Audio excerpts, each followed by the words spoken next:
Hello Kenyans, don't complain later, you are never told. Don't lament later, you are never warned. Let the wise listen. Uhuru Kenyatta is planning to betray Raila Odinga with the Oka team.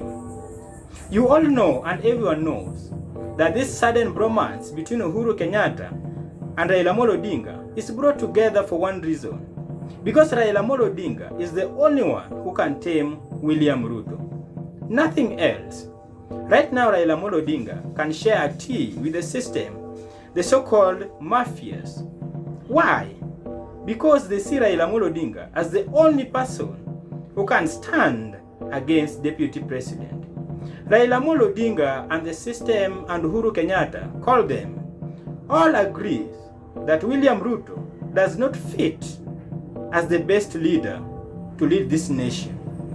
And this is what is bringing them together.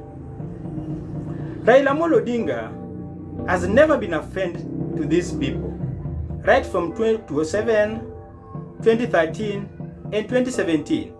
And they have all their reasons why. And they won't pretend that this just vanished overnight and now they praise him and they like him. They see him as the best of the best.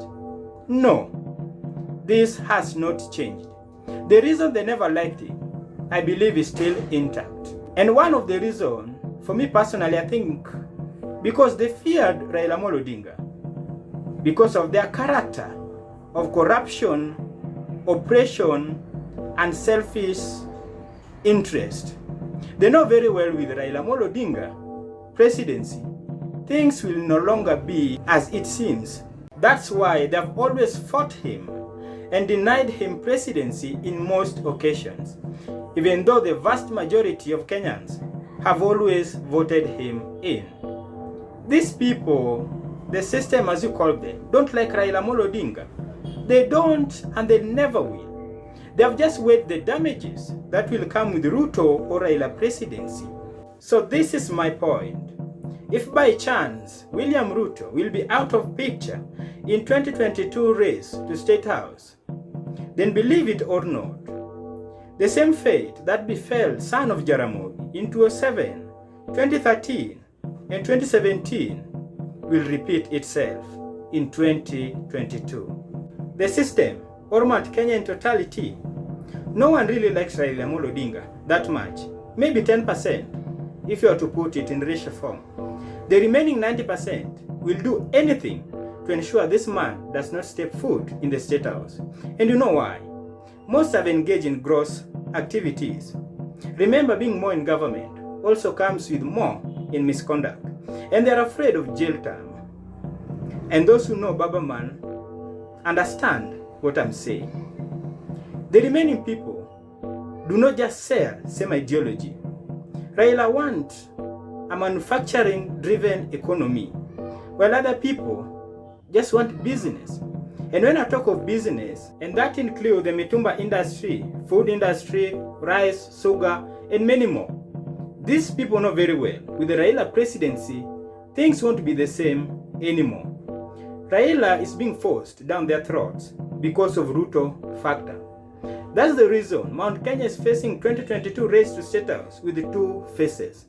One face is led by Peter Kenneth, which is fronting Raila Odinga against William Ruto. The other face is led by Martha Karua. This face is betting on Oka in case William Ruto won't be on the ballot.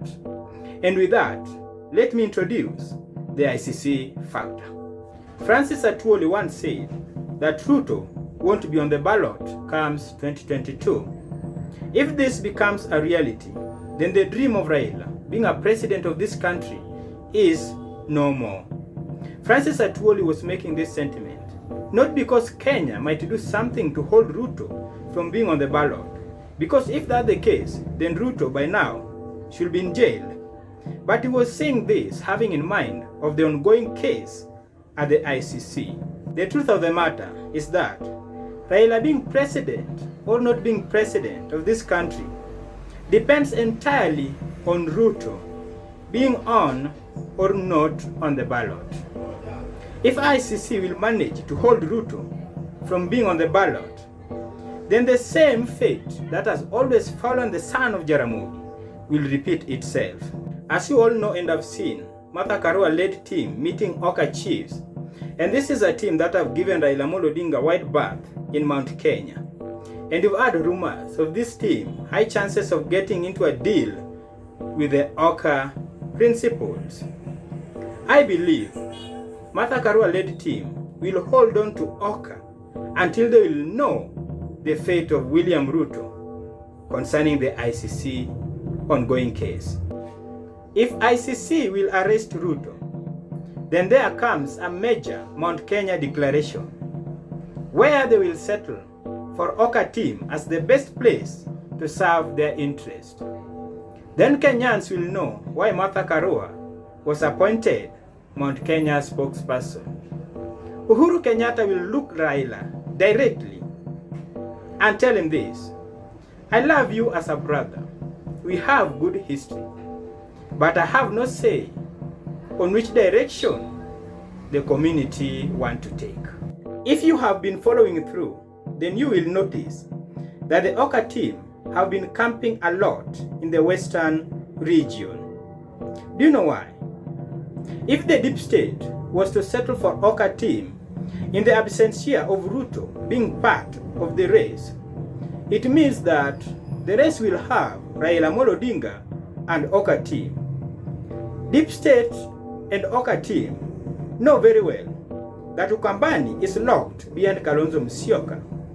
Then the deep state will bring the Mount Kenya votes. Gideon Moi will bring more, if not a half of the Kalenjin votes. Now the question is the western region. What is Mudavadi bringing on board? Truth be told, if Raila Amolo Odinga and Musalia Mudavadi were to be judged with the western votes, then the highest, if not less, that Mudavadi will garner is half of the votes. This maths of the deep state, going with the Oka team, if William Ruto will be out of the picture, is working for them. The only hindrance that they are trying to work on is to ensure that Mudavadi has all the Luhya votes in the basket. This explains why the sudden cruelty by Mudavadi towards Raila Amolo Odinga. If you remember Masujad Day celebration, Mudavadi's speech, where he talked about people invading other people's boundaries.